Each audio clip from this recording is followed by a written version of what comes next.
Hi, and welcome to today's workshop, Working with Projection, or as I like to call it, how to stop your nervous system from emotionally framing innocent bystanders. If you're new here, my name is Maddie. I help people who feel stuck in painful patterns learn how to work with their wounds to create embodied change in their lives. By the end of this workshop, you will understand what projection actually is and why it happens. You'll realise that it's a protection pattern and not a character flaw, and you'll learn how to stop accidentally outsourcing your emotional baggage onto other people. There's no shame or blame in this workshop, no false positivity, we don't do that here. Projection is a normal human defence mechanism. You just need the will to learn how to work with this pattern so that we can heal our wounds and live happier, more harmonious lives with each other. This workshop is about learning how to recognise projection and gently reclaim the parts of yourself that have been temporarily misplaced. Before we get started, this is a pay what you can workshop. The link is included in the description below. You can pay whatever you want. This is my job. Please support this work so I can continue creating helpful healing resources for you. For today's session, you just need a pen, some paper, and a willingness to be slightly confronted in a way that is ultimately freeing. So go find a quiet place for about 30 minutes and we'll jump right in. So, what is projection all about? It's a psychological defense mechanism where we attribute our own feelings, fears, or insecurities onto someone else. Instead of recognizing, I feel insecure, the mind produces, they're judging me. Instead of I feel angry, it becomes they're being hostile. And instead of I feel inadequate right now, it becomes they think they're better than me. Projection doesn't remove the feeling, it just relocates it. It's essentially emotional hot potato, so you're passing it off to someone else. Your nervous system goes, nope, absolutely not, we are not holding this, give it to them. And importantly, this process happens unconsciously.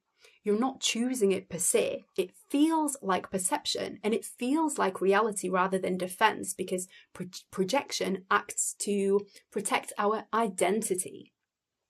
Most people carry an internal image of themselves as rational, kind, competent, emotionally reasonable.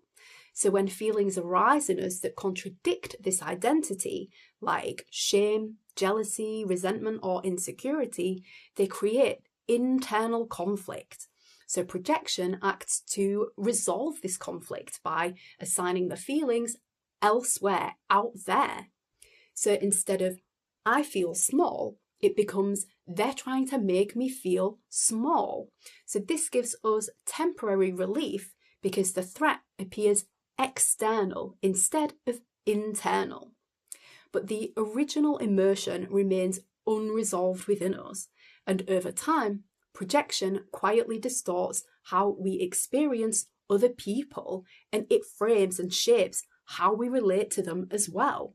We're no longer just relating to them, we are relating to our own disowned emotional material, wearing their face.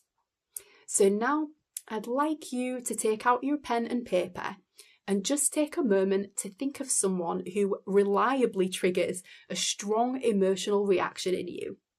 Not your worst enemy, just someone who you feel creates tension, irritation, or discomfort in your life in some way. It might be a colleague, a friend, a lover, a family member. Whoever it is, just jot their name down. Now, I'd like you to write down what specifically bothers you about them. Just one sentence. For example, they're arrogant, they're judgmental, they're critical, they're dismissive, they're selfish, they're annoying, right? Whatever feels true for you. There's no judgment here, just honesty. Okay, next, I'd like you to take a look at this sentence and I'd like you to consider, is it possible that this reflects something in yourself that you're discerning? Yes or no, don't overthink it. Just go with your gut. Okay, well done. We'll come back to this shortly. Next, let's take a closer look at the causes of projection. Projection develops in environments where certain emotions didn't feel safe for us to have. As children, we are completely dependent on our caregivers for emotional and physical survival. If expressing certain feelings threatened that connection, approval, or safety, our nervous system adapted to cope. For example, if expressing anger led to punishment when we were little, our system learns that anger is dangerous and relocates our anger to protect us. If vulnerability led to rejection, it learns that being vulnerable is unsafe. If insecurity was shamed, the nervous system learns that our insecurity must be hidden in other people. But our emotions don't just disappear because they're unwelcome. They go underground. And projection becomes a way for us to manage these feelings without having to consciously acknowledge them.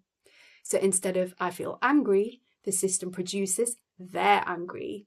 Instead of I feel ashamed right now, it produces they're judging me. So projection allows the emotion to exist outside of us without threatening your identity or safety.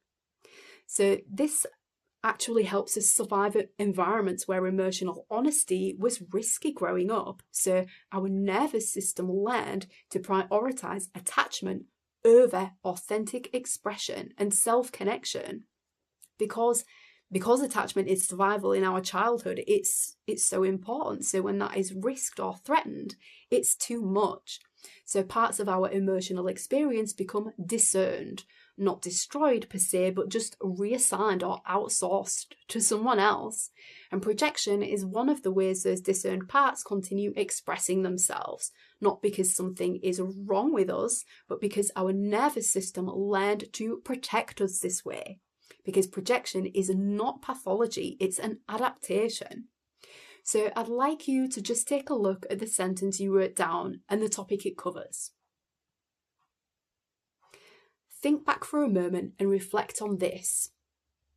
How did your caregivers deal with this same topic growing up? What was their response to it?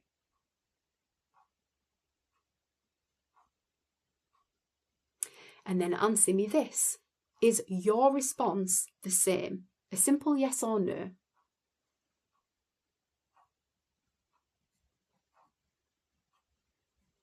Now, I'd like you to read the sentence aloud again.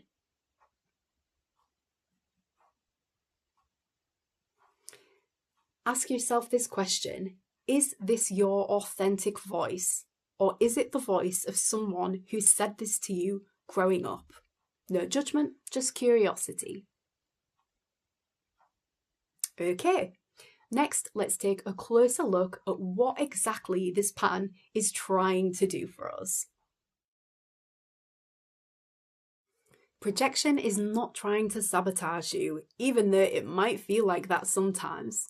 It's trying to protect you from emotional overwhelm.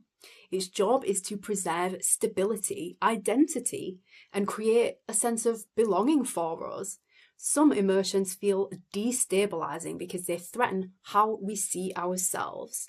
For example, if we see ourselves as competent, feeling inadequate creates inner conflict. If we see ourselves as kind, feeling resentment creates inner conflict. If we see ourselves as secure, feeling jealous creates inner conflict, and so on. And projection resolves this conflict instantly by relocating the emotional material externally onto someone else out there. So it creates psychological distance, which allows us to cope. Instead of sitting with, I feel insecure right now, the system produces, they're judging me, which creates a clear external threat, because external threats feel more manageable for us than internal vulnerability when we grow up with this pattern, because we can defend against those on the outside, we can withdraw from them and even blame them. But internal vulnerability requires something much harder, and that's self-connection, being able to actually be with ourselves and witness our uncomfortable emotions. Projection protects us from confronting parts of ourselves that once felt too unsafe for us to acknowledge. It's a protective bodyguard. But sometimes it now tackles the wrong person. So now we're going to do a short self-connection exercise. I invite you to close your eyes and take a slow breath in and release. We're going to do that again. Take a nice deep breath in and release. Okay, I'd like you to bring to mind the sentence you wrote down earlier. Say it aloud and ask the part of you that feels connected to the sentence to come forward and talk to you. If it helps, you can imagine this part of you sitting on a chair opposite you. Now take note of the following. How old is this part of you?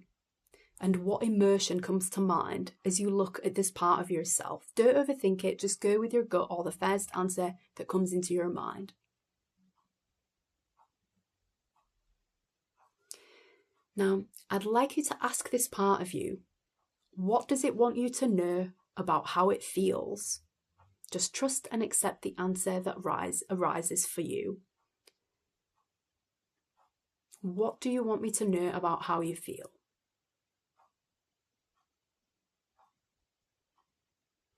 And next, I'd like you to ask the part, what are you trying to protect me from? You might get a word, a visual, or a feeling. Again, just trust it. What are you trying to protect me from?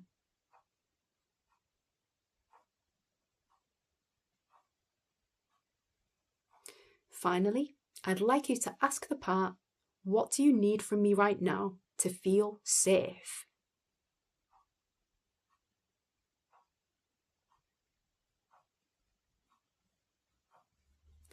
And take a moment right now to just thank this part of you for showing up today and talking to you. And I'd like you to bring your attention, your focus to your heart space. Take a nice big deep breath in.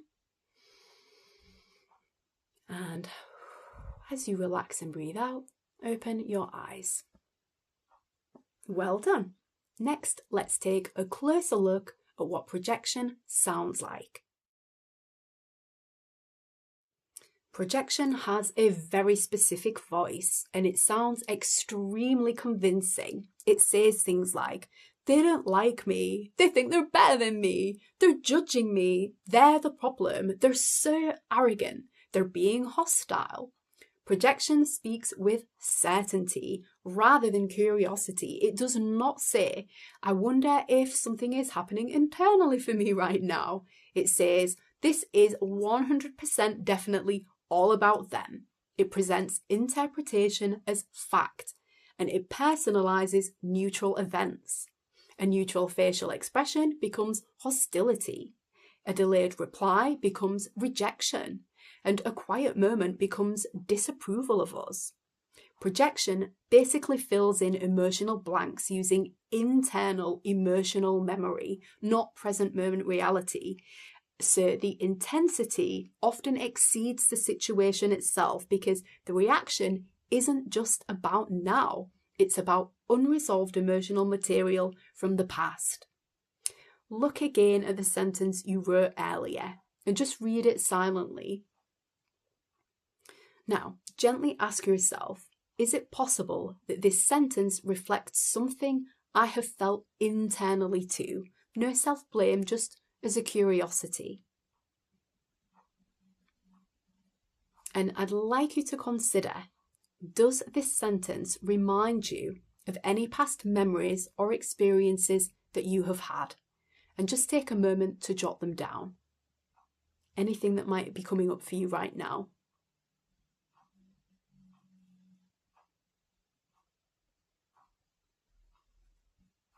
Okay. Projection often reveals the parts of ourselves that we've not yet fully allowed ourselves to see.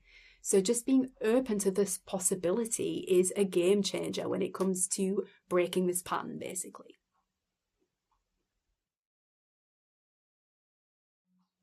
Projection is not just psychological. No, no, no. It's a physiological bodily response, a bodily reaction. Before projection even becomes a thought, it begins as a nervous system activation. The body detects emotional vulnerability and prepares for threat. So common sensations in our body when we experience this might include tightness in the chest, shallow breathing, heat in the face, muscle tension, restlessness, or a sense of bracing as the nervous system shifts into defensive mode and prepares to relocate the threat externally.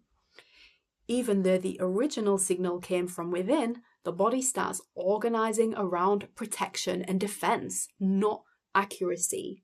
So essentially, if we feel triggered or become emotionally reactive to someone in a way that is disproportionate to what's actually going on, this is a sign that we are likely projecting and need to give ourselves just a little bit of attention. So now let's do a brief body awareness exercise, and you can repeat this whenever you feel triggered emotionally. I'd like you to get comfortable and close your eyes, taking a nice deep breath in and release. And again, a nice deep breath in and release. Now, I'd like you to bring to mind the sentence that you wrote down earlier. And now imagine that you're standing in front of a mirror, and in it, you can see the person with who you connect this behaviour looking back at you. Notice where in your body you feel the emotional reaction. It might be your chest, stomach, throat, jaw. Wherever it is, just notice and trust the feeling. Now, I'd like you to look at this person in the mirror and take a moment to thank them for bringing this emotion to your attention. And now I'd like you to clear the mirror as if you were wiping steam from the glass after a shower. And now you can just see yourself reflected back to you, bringing your attention within and to that reactive place in your body. So breathe in and out, and just drop into or focus on this reactive place in your body and just observe. Noticing any feelings or sensations that arise in this part of your body. Continue breathing in and out and keep your attention here for just a little longer. Allowing yourself to just experience what's happening inside you right now. Any tingling, heat, swelling, sinking, twitching, itching. Whatever it is, just notice it and just be with yourself.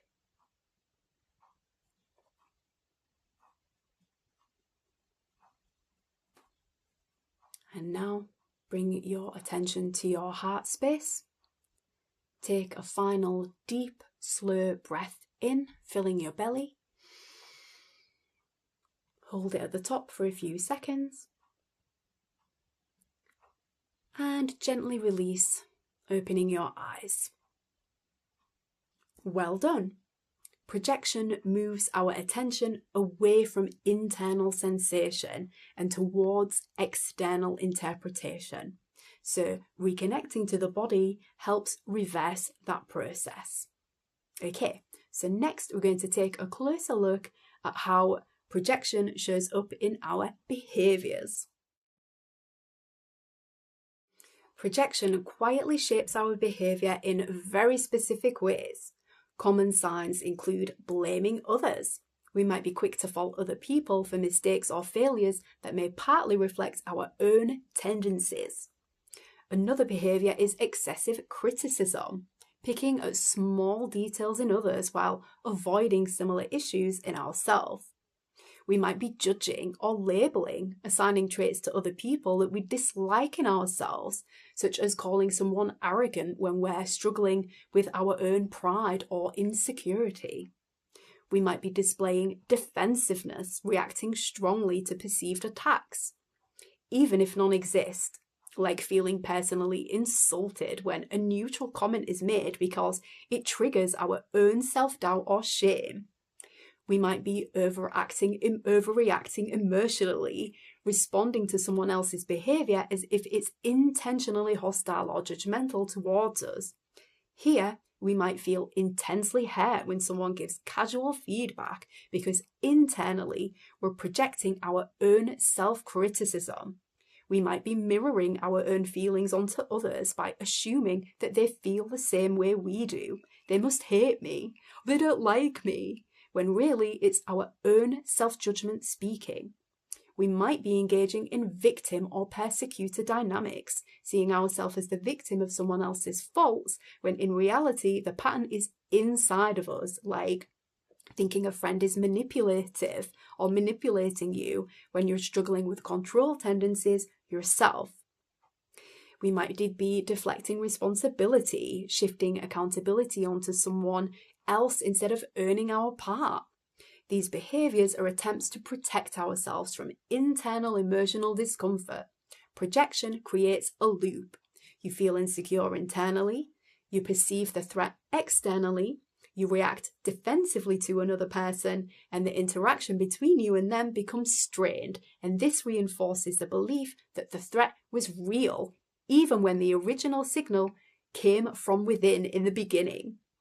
Projection prioritizes emotional safety, but it distorts relational clarity. So now I'd like you to consider and write down just one behaviour that you notice that you do when you feel emotionally triggered by the person and the associated sentence you wrote down. Just one. And I'll give you a few seconds to do that.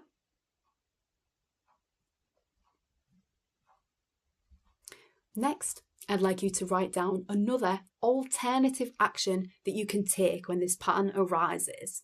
It might be something as simple as taking a breath, taking a little break, and connecting with yourself, or just grabbing a glass of water.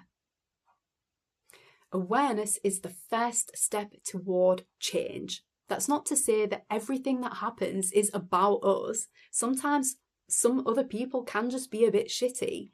But an awareness of projection allows us to check in with ourselves, take responsibility for what's ours, and separate ourselves from what's not, and if necessary, create a healthy boundary from what belongs to the other person, because they've got their own shit going on too, yeah? So projection softens through awareness. We've witnessed this already, and presence. Not force, not shame, not self-criticism. So what can we actually do about it? Step 1 is awareness. When we notice emotional activation in ourselves, pause and ask yourself, what is it that I am feeling right now? This interrupts the automatic projection reflex. So step 2 is integration. This is where we name the emotion internally. So we might say to ourselves after checking in and noticing that we're having a reaction, I feel insecure right now, or I feel angry, I feel threatened. And naming the emotion brings it back into conscious awareness where it can be processed instead of projected. And we retrain our brain to not see threat in uncomfortable emotions, basically. And then step 3 is transmutation. After we've noticed and checked in and labelled the emotion we're feeling, we can allow the emotion to just exist in the body without immediately acting on it. We breathe and then we drop into the body and just be present to the sensations going on. And this lets the nervous system complete the emotional cycle. And it teaches the body that it's okay to feel these sensations, that they're safe, yeah? Step 4 is embodiment. This is where we check assumptions and act accordingly to practice our new behavioural response to the situation. So instead of assuming intent, we ask for clarification from the other party. I'm feeling this right now. Is this what you intended? Yeah? Projection thrives in assumption, but it weakens in awareness. We're not suppressing emotion, we are reclaiming it. So the deeper shift here is that we're moving from externalizing emotional discomfort to owning our emotional experience. So from there, the problem, to something inside me needs my attention right now. And that is not self-blame, that is self-honesty. And self-honesty creates emotional stability and, crucially, self-trust. Over time, as projection softens, we see others more clearly and we react less defensively. And we feel more internally stable too, because the nervous system stops constantly scanning for threats everywhere because it no longer needs to escape itself. The parts of us that were once discerned become integrated, and our internal world becomes quieter, safer and more coherent. We stop fighting ourselves through other people, and our relationships become places of genuine connection and compassion instead of unconscious emotional battlegrounds, which is honestly a much more peaceful way to exist. If you enjoyed this workshop today and you want to go deeper into this pattern of projection, you can take the short course. It comes with a little workbook and some expanded practices. I'll put the link in the description below. Well done for showing up for yourself today and doing the work of healing. You are doing the work that matters. Thanks for being here, and I will see you at the next workshop. Bye for now.